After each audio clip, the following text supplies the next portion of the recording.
ስንፍናውን፣ ድክመቱን፣ ጉድለቱን ሁሉ የምትጋራ የምትቀበል መሆን አለ። ያንን ነው ልብ በሉ። መረዳዳት ሲባል ያ ሚስት መልኳ ጥሩ ሆኖ ጸባይዋ ጥሩ ሆኖ ሞያዋ ጥሩ ላይሆን ይችላል። ወይም ደግሞ መልከ መጥፎ ሆና ጸባይዋ ቆንጆ ሞያዋ ቆንጆ በጣም ሰላም እረፍት የምትሰጠው ልትሆን ትችላለች። ስለዚህ የጸባይዋን የቆንጆ የመልኳን መልከ ጥፎነቷን መቀበል አለበት ማለት ነው። ልብ በሉ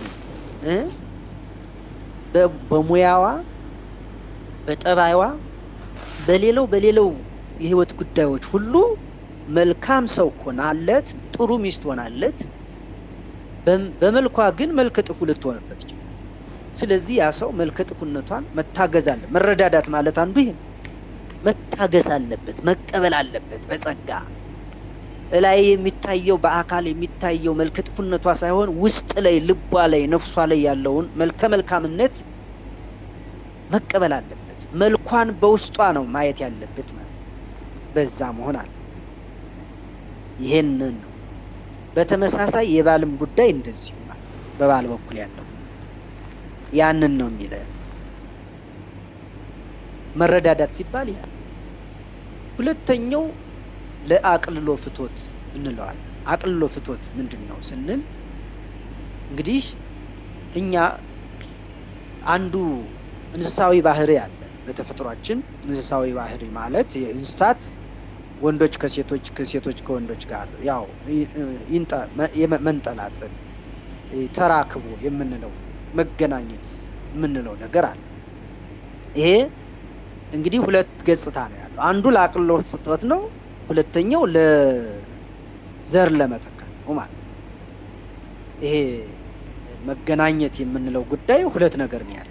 አንዱ ለአቅልሎ ፍቶት ማለት ምንድነው? ስሜትን የሞቀ ምንድነው ልምላሜ ሙቀት ሲሰማን በሰውነታችን ያን በሙቀት በልምላሜ የሚመጣን ስሜት ማቀዝቀዝ እንድንችል የተሰጠን ተፈጥሯዊ ጸጋ።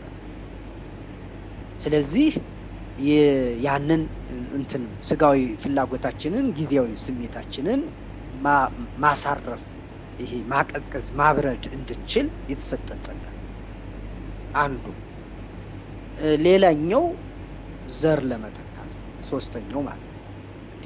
አንዱ ለመረዳዳት፣ ሁለተኛው ለአቅልሎ ፍቶት፣ ሶስተኛው ዘር ለመተካት የምንለው ማለት ነው። እዚህ ላይ ለአቅልሎ ፍቶት የሚለው ላይ በደንብ ትኩረት እንስጠውና ግልጽ እንዲሆንላችሁ ያው የሚታወቅ ስለሆነ ብዙ ጊዜ ማጥፋት አይጠበቅብኝም ብዬ ነው። እንደው ግልጽ ለማድረግ ለሁላችሁ ትምህርት ስለሆነ ይሄ ጸያፍም አይደለም፣ መሰረታዊ ቁም ነገር ስለሆነ እያወራ ነው። ነውርም የሚባልም አይደለም እና ሲጀምር እንደዚህ ተፈጥሮ ነውር አይባልም። የኛ አያያዝ አገላለጽ የቋንቋ አጠቃቀማችን ችግር የአገላለጻችን ዝም ብሎ ክፍት በሆነ አፍ ምንድነው ክፍት ለንግግሩ ይቅርታ በጣም ይሄ ምንድነው ባልሆነ ጤናማ ልዝብ በሆነ አነጋገርና ክፍት በሆነ አነጋገር የምንነጋገረው ነው ተፈጥሮን የተበላሸ አስመስሎ የሚያሳየን ነውር የሚያስመስልብን እንጂ ይሄ የተፈጥሮ ነው። በተፈጥሮ የተሰጠን ተባርኮ ተቀድሶ እንድንኖርበት የተሰጠን እስከሆነ ድረስ በዚህ ውስጥ የምንነጋገረው ንግግር ነውር አይደለም። አገላለጻችን ወዳልተፈለገ አቅጣጫ ወስዶን ካልሆነ በቀር ማለት እና እንደዛ። ስለዚህ ምንድነው እዚህ ለአቅልሎ ፍቶት የሚለው ላይ ወንድ በሚስቱ መደሰት አለበት። ከሚስቱ ጋር ባለው የመኝታ ግንኙነት ፍጹም ደስተኛ መሆን አለበት። በተመሳሳይ ሴትም ሚስትም በባሏ የመኝታ ጊዜ ፈጽማ ደስተኛ መሆን አለበት።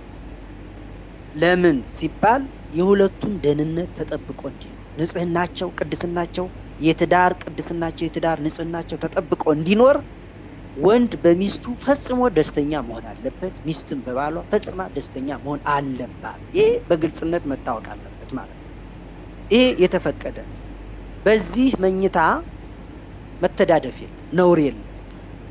ወለመስካቦኒ ያልወጡ ስበት ነው የሚለው እዚህ ዕብራውያን 13 ላይ ተገልጿል። ለመኝታቸው መተዳደፍ ነውር የለበት። ክቡር አውስቦ ነው የከበረ ነው ነው። መኝታውም ራሱ የከበረ ንጹህ ነው ነው። ስለዚህ ምንድነው እንደዚህ ባለ አይነት ሁኔታ ወንድ ሌላ በጊዜያዊ ፍላጎት በጊዜያዊ ስሜት ሌላ ሴት ተመኝቶ ሌላ ሴት ፈልጎ እንዳይሄድ የግድ ሚስቱ ሙሉ ደስታውን መጠበቅ አለበት። የባሏን ደስታ ፍጹም ማድረግ አለበት። በተመሳሳይ ባልም የሚስቱን ደስታ መጠበቅ አለበት። ስለዚህ በዚህ ሁኔታ የሚፈጸም ነው እንግዲህ ለአቅልሎ ፍትወት የምንለው እሱ ነው። ለዚህ ነው ባለትዳሮች ለዛ ተፈትነው እንዳይወጡ ሚስት ወደ ተለያዩ ባሎች እንዳትሄድ ባሏ አንድ ብቻ እንዲሆን፣ ባልም ወደ ተለያዩ ሴቶች እንዳይሄድ ሚስቱ አንድ ብቻ እንድትሆን፣ ባል በሚስቱ ፍጹም መደሰት አለበት፣ ሚስትም በባሏ ፍጹም መደሰት አለባት ማለት ይሄ መሆን አለበት። ይሄ ነው ለአቅልሎ ፍትወት። ከዚህ በኋላ ለዘር ነው እንግዲህ ዘርን ለመተካት የግድ የሰው ልጅ ህይወት የሚቀጥለው በትዳር ውስጥ። ትዳር ከቆመ ይሄ ወንድ ለወንድ ሴት ለሴት መጋባት የሚባለው ሙሉ በሙሉ ቤተክርስቲያን የምትቃወምበት ትልቁ ነገር ትውልድ ያቆማል ይሄ ነገር። ምክንያቱም ትውልድ እንዲቀጥል የሚሆንበት ጉዳይ አይደለም። ይሄ የተፈቀደ አይደለም፣ ተፈጥሯዊ ነው። ከተፈጥሮ ውጪ የሆነ ነገር ነው። እግዚአብሔር አልፈቀደውም። ደግሞም በዚህ ድርጊት ያለፉ ሰዎችም ተጎድተውበታል። ሰዶም ገሞራ የምንላቸው ሀገራት የጠፉት ሙሉ ማህበረሰቡ የጠፋው በዚህ ድርጊት ነው። ወንድ ለወንድ ሴት ለሴት በሚያደርገው ተፈጥሯዊ ሴሰኝነት ነው። ከእንስሳትም የወረደ እንስሳት እንኳን ይሄን ያደርጉት ሲጀመር ማለት ወንድ ለወንድ ሴት ለሴት የሚለውን እንስሳት አያውቁትም።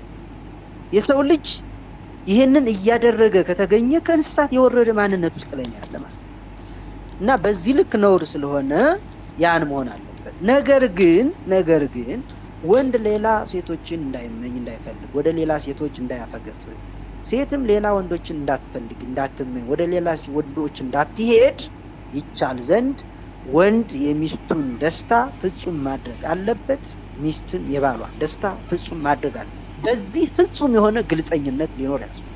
መናበብ፣ በግልጽ መናበብ። በዚህ ዙሪያ መናበብ ቢደረግ ነውር አይደለም። በደንብ መናበብ፣ መነጋገር፣ የባልን ድክመት ሚስት እንድትጋራ እንድትረዳው፣ ድክመቱን በሚመጥን በሚያስተካክል ሁኔታ ደስታውን እንድትጠብቅለት፣ የሚስትን ድክመት የሚስትን ጉድለት ባሏ ተረድቶ ያን ድክመቷን ያን ጉድለቷን በሚያስተካክል መልኩ ደስታዋን እንዲጠብቅላት ግልጸኝነት የሚያስፈልግበት ጉዳይ ነው የትዳር ህይወት ማለት። ስለዚህ ይሄ ነው እንግዲህ ለዛሬው እስከዚህ ያለው